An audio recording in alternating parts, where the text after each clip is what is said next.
Welcome back to ThorMotorWerks 2, and on today's video I'm going to show you how to remove the ignition barrel from your MINI R50, 52 or 53. So let's get into it.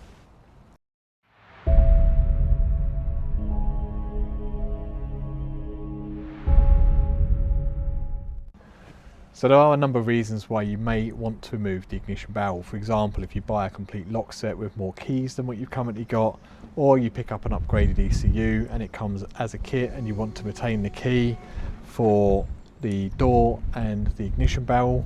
Today's video is only going to focus on the ignition barrel itself, but if you want the other parts included as well, then let me know and I'll add those as separate uploads in the future. So let's get into the ignition barrel and show you the easy way to get it out.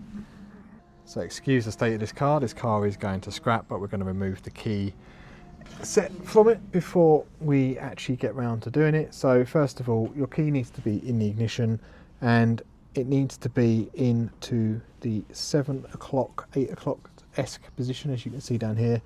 Now I'm going to use a long paper clip, but basically you need to put it in and it will just push down and release. Simple as that.